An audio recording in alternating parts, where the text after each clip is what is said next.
Ladies and gentlemen, welcome, welcome, welcome to Winning Wednesdays. I am your host with the most, Natan Verhosky, and founder of Allura Creative Agency. We're proud to present in our Frequency of Abundance group one of our coolest members, Mr. Tim Malone. And we want to give him a cool opportunity today to come and chat, tell us a little something about something that we think we know a lot about, but chances are we definitely could benefit. And I think our partners would be the first ones to tell us learning to listen a little bit better would probably be very healthy for any relationship. So, without further ado, let me introduce Mr. Magic Man for a second. He's got over 25 years' experience in human resource management, degrees in business management, speech communication, counseling. He's got a broad spectrum dealing in leadership across multiple avenues and disciplines. And as an executive coach, really gets to listen to people. And in the decades that he's been working, he's learned how to listen and turn it into a superpower. So he's going to share some of those skill sets with us, give our audience a little bit of enlightenment on that side. And obviously, I invite you, if you want to go deeper dive with the Magic Man himself, reach out to Tim. But without further ado, Tim, if you want to add a little meat to the bones. Yeah, I'm really happy to be here, Natan. Thanks for hosting me today. Looking forward to our quick discussion on listening. And you're absolutely right. My experience is quite broad, but one of the things that I have learned is the opportunity to listen daily is in abundance. I mean, if you have another person in front of you, your ears need to be engaged. I like to think of it, it's just not your ears that needs to be engaged. It's really, it's who you are. It's your whole self. It's your character. Your character and your integrity comes through when you listen. So yeah, this is very exciting to me, and I'm happy to be here. I'm excited too, man. This is going to be fun. Okay. I'm leaving things open in the chat, ladies and gentlemen. I will put contact information. Boop, boop, boop, boop. Let's see if the overlay button is working. Look at that. So we've got overlay. There you go. So you've got your contact information available. You can reach out to Mr. Tim if you'd like to get a deeper understanding of this. And at the same time, if you're interested in anything that we're up to, there's a free group over on LinkedIn called, literally just search The Frequency of Abundance. It is a free group. We have a small private community. It's a paid group over on the other side. And in there, we go into a deeper dive. We do some group workshops. We really get into the weeds. Today, we're looking at 60,000 foot overview. Today, we're having fun, but we're also going to be learning something, and that's exciting. So let me hand it over to Tim. Let's start with one of, and I know that we're looking at the secrets of listening, but I think sometimes if we even look at that in reverse, and go, well, what are we defining? Like, how do we know the difference between I really heard you versus I really listened to you? Yeah, that's a really great question. And can I say at the beginning that it is really hard to separate. If you know anything about emotional intelligence, then you know that it is really hard to separate listening from emotional intelligence. When you listen, you are demonstrating emotional intelligence. For me, the real significant difference is, I could give you a host of examples. Take, for instance, last evening when my wife said to me, hey, you remember that I've got this party first thing in the morning. It's a brunch at 9:30. And I don't know, it was maybe an hour later. Now I heard the words that my wife spoke to me. I did. Okay. But within 10 minutes, I could not have repeated them. So I might have heard what she said, but I had no idea really what she meant. And the intent was simply to communicate with me about her plans for the day. So it wasn't just communicating the facts about an event. It was, hey, listen to me because I'm trying to communicate something about me and my day. And I think it's really important for you to hear that. And so the difference is being able to digest the words beyond the words to what's underneath the words. And that's really, I think, the difference, Natan, between listening and, between listening and hearing, for instance. At home, we love each other and we've been married for 34 years. And so we understand our strengths and our opportunities. And it wasn't a shock an hour later when I was asking her to repeat herself. But at work, it's a little bit different. You're not in a love relationship with the people at work. You Right. don't have 34 years spending time together. You have Right. a much more narrow opportunity to really impact the thoughts and the feelings of those around you. It's so true. I mean, how many of those famous movies and TV shows show the husband on the couch absorbed in the football game? And the wife comes in and tells him something important, and he's just like, yes, dear, Yeah, yeah. So he Now, he hears it, yeah, but he's not listening. that's exactly right. Now, so that we're really clear that this isn't a gender issue. It happens. It Clearly, no, no. happens. It happens at work with men, with women, and so yeah, this is huge at work. Very cool. All right, let's dive into a secret. Let's see what we can see. Yeah. So the first is that in order to really be emotionally intelligent, listening comes in because I have to guide and direct the behavior of those people who currently are following me.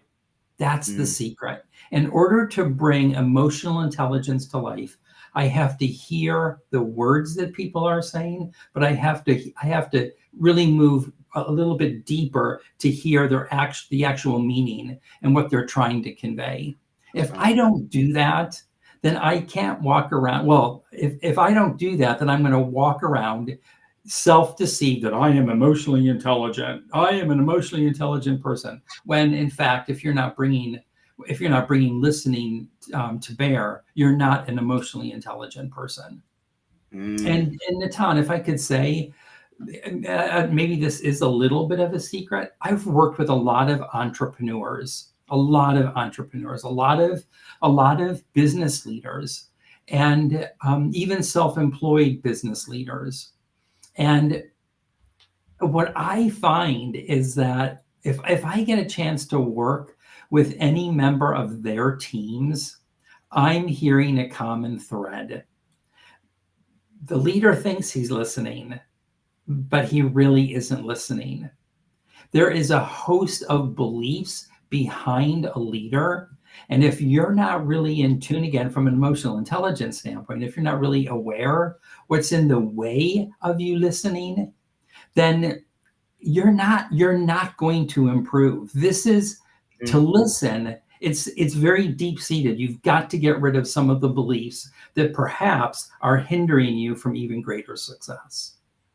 I like that. I like that. And I think if you're listening and you're really in it and you're feeling some emotional pang from something that, quote unquote, hit a nerve, you should Yeah, really put a pin in that and take a look at that. Maybe now is, in the middle of the conversation isn't the time to examine that, but yeah, you really should go, wow, that really triggered me.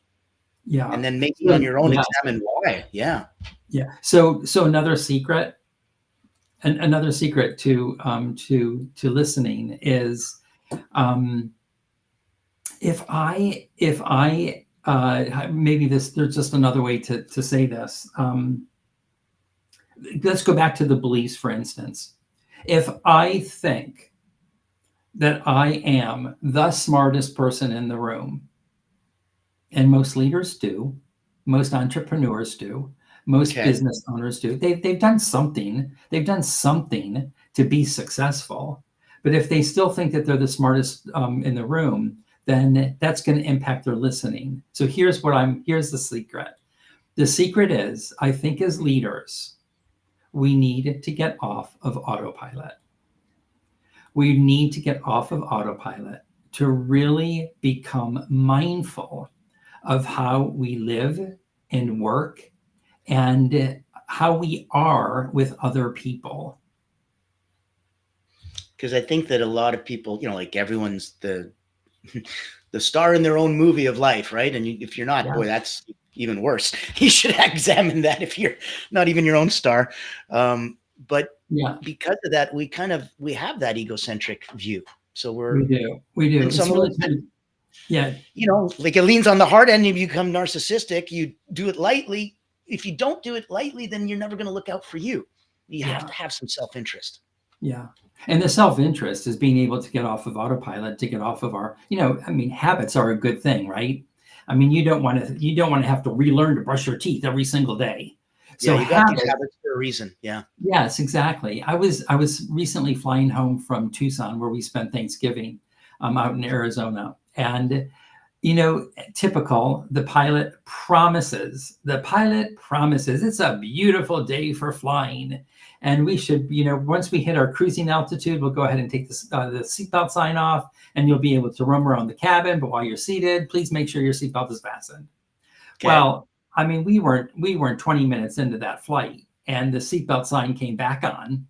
And over the public address system, he just said, "Hey, we're experiencing a little bit of turbulence, trying to find some air." And I was grateful at that time that the pilot, if needed, could make his own minor or her minor modifications to find the flying area that was most suitable for cruise control. That's smart. Again. Cruise control is important. Habits are important, but the ability, the secret to listening is to come off of autopilot. Where is somebody because autopilot's a tricky one. Sometimes, especially if people are used to that as their natural state, they're going to slip into that without even knowing that they're slipping into that. Sure. That's exactly right. So then it's kind of like one of my meditation teachers told me that, you're in that beautiful, relaxed place. Everything starts to feel like you're sitting on the side of a beautiful creek, and all your thoughts are just little leaves floating down the river. And you can look at them, good thoughts, bad thoughts. They make no sense. It does not matter. And they just float down, and this too will pass. And he's like, and right at the moment that you just start to acknowledge that and the beauty of that, that's when you're out of the meditation. I'm like, damn it. He's like, so you're either in it or you're acknowledging it. And if you're acknowledging it, you're not in it. And if you're in it, you can't be acknowledging it at the same time. Can't be coach and athlete at the same time. Yeah.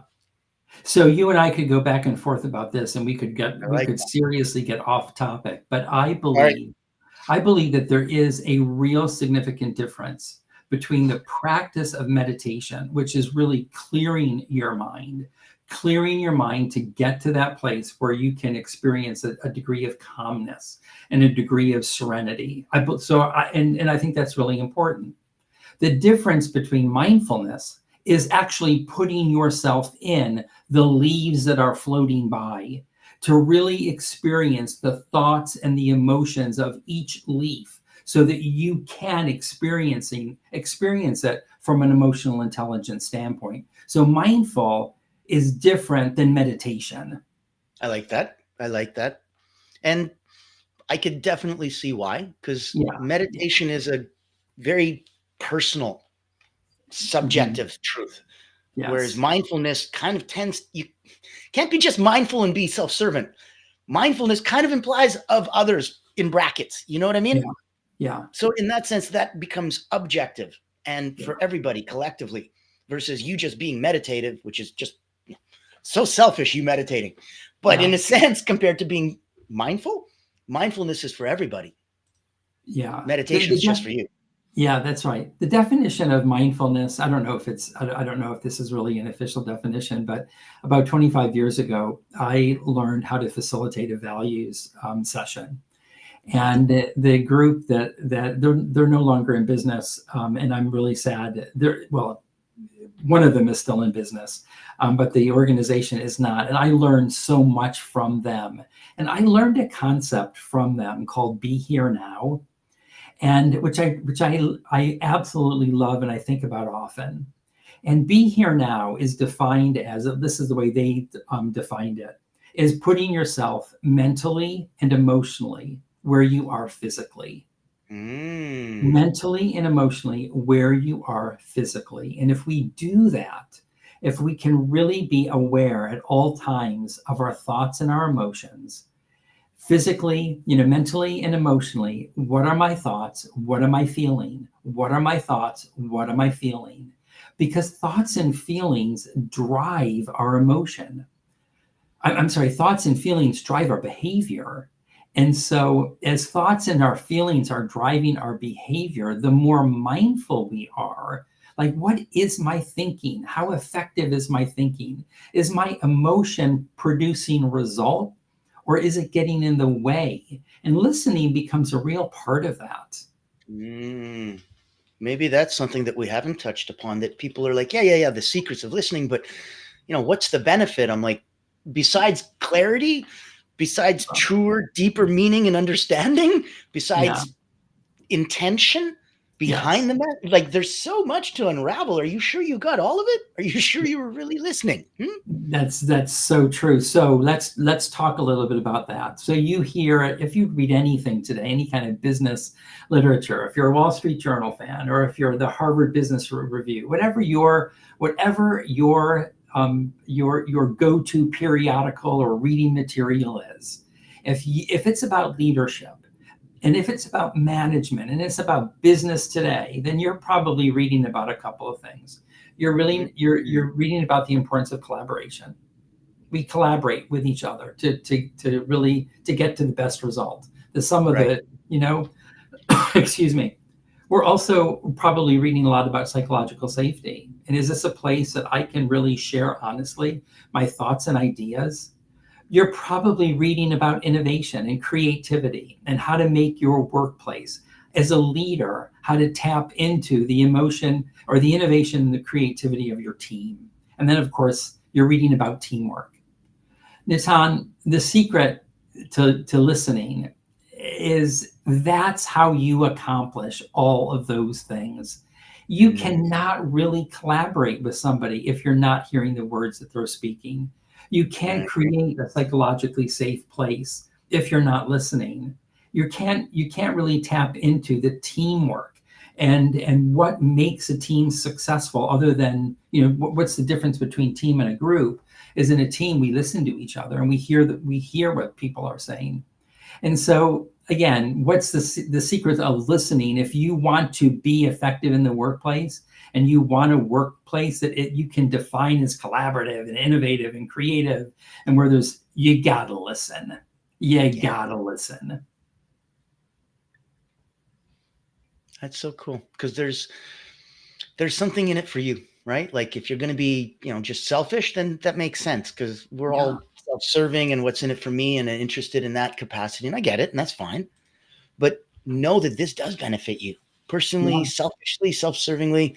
It will take the difference, because one of the sweetest things that you can hear is somebody tell you, wow, you're such a great listener, because it implies not you just sitting there quietly or mhm. strategically nodding your head once every 15 seconds and going, yep. Well, that's interesting. Oh, okay. It implies more, because if you're truly listening, then they truly feel heard.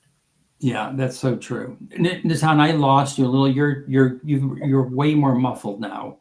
Yikes. Give me one sec. Let me, There you are. There you are. All your we'll do the fidgeting, magic plug all your unplug thing.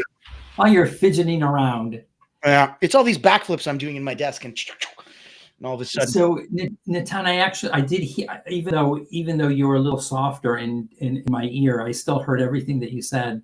And I already told you that, my incident last evening with my wife, and so yes.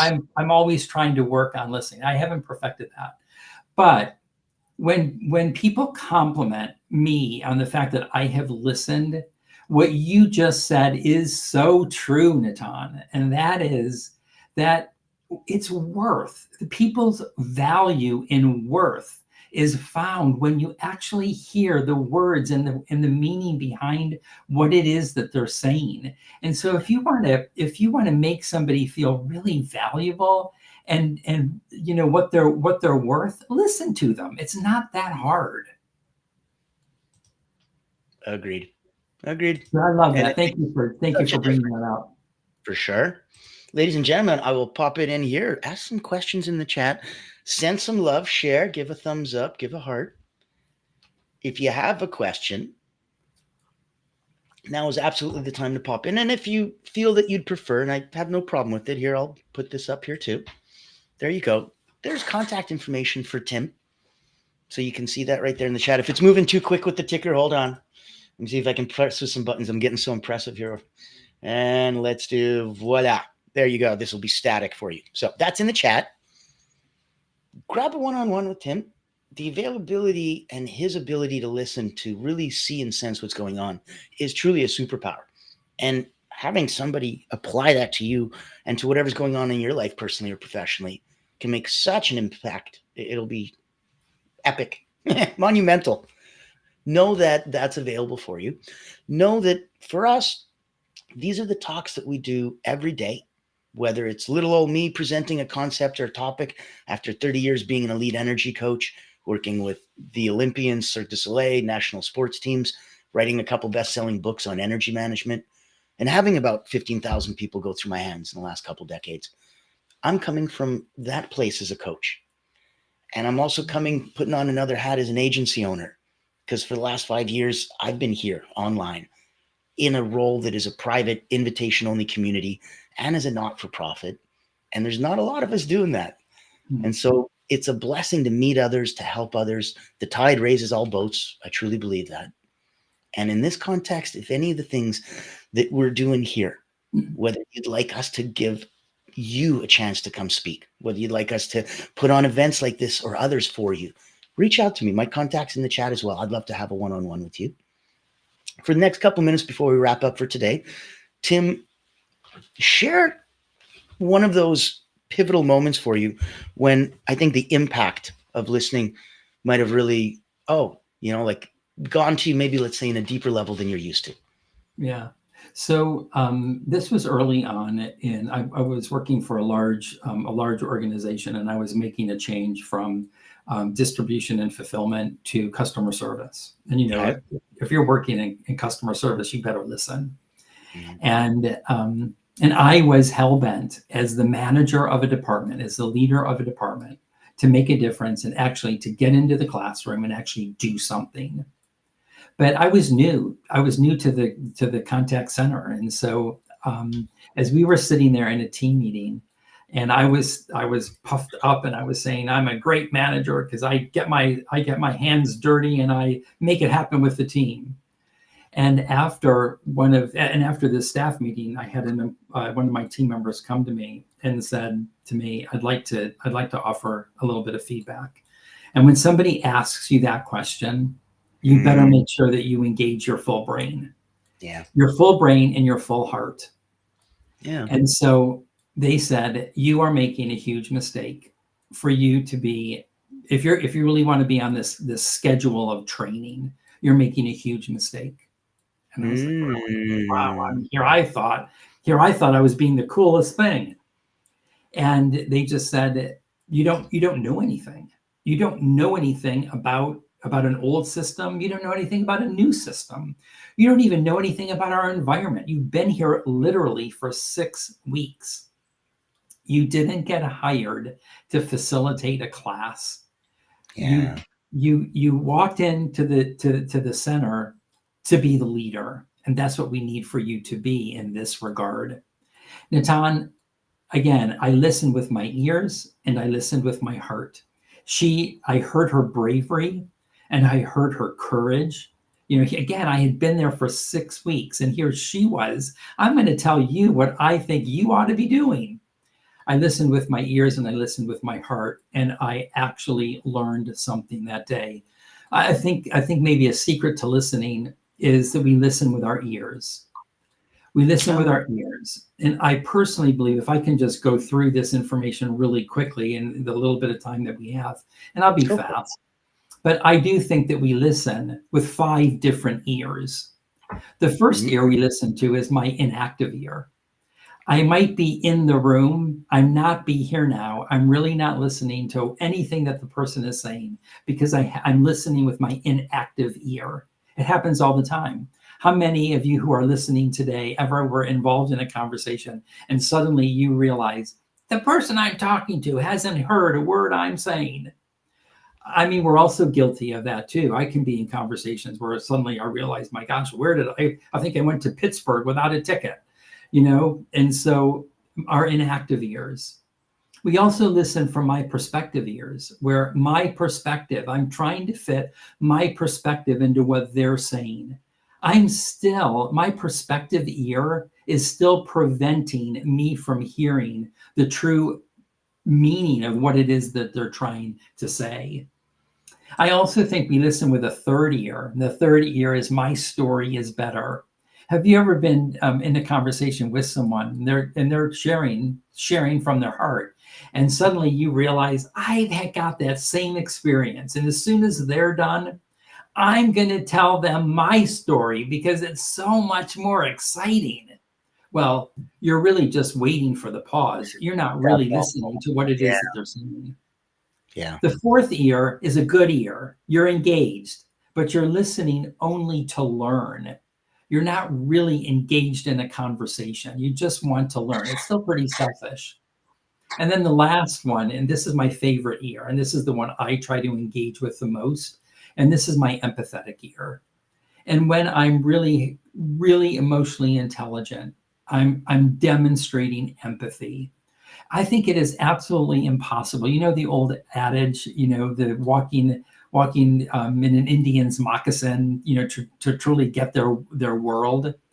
I think it's really, really hard for us to walk in another person's shoes, but I think we should try to get really, really close. I like that. The last ear is my empathetic ear, and it's all about demonstrating empathy. So the 5 ears. 5 ears, my inactive ear, my perspective ear, my story is better, my learning ear, and then lastly, my empathetic ear. That is so cool. That is a very unusual and uncommon way to look at it, ladies and gentlemen. You won't get to hear that anywhere else. I like that. I like that. Yeah, well, thanks. Yeah. Let me do this. I'm going to see if I can. Here we go. So in the chat, we've got contact info. Wondrous, wondrous. And I want to thank the incredible Mr. Tim Lone, because we were able to go do a deep dive on a topic that most people can't even scratch the surface of, because it seems logical, and a 6-year-old could tell you about listening. Yeah, listen, you got 2 ears, 1 mouth, so listen twice as much as you talk, and that should be enough. And it's a good general rule, but you can go so much further. And if you apply some of the really, really cool techniques and constructs that Tim was talking about today in your life, in your world, in your relationships, you're going to definitely unwrap some of your own secrets of listening. So I want to thank you, Tim. Thank you for joining us. Thank you, everyone who came today to play. If you know, then you know. And I've got Thursday coming up tomorrow. Tomorrow is going to be setting intentions. Friday, we've got Kevin Juza talking about planning and getting that ready for 2025. Saturday is little old me taking you through taking whatever time is needed. And on Sunday, as we wrap up this beautiful week, self-care, reflection, and relaxation, which is always a nice thing. That's awesome. It sounds great. What a great lineup. Thank you. Thank you. Come join us on the weekends. It's at 1 p.m. It's a little more relaxed. But Monday to Friday, we're 10 a.m. Eastern and rocking and rolling and continuing on till almost the end of the year. My last one will be on Sunday, the 22nd this year. Join us. Have some fun in the sun. And we will see you all very, very soon. Great. Thanks, everybody.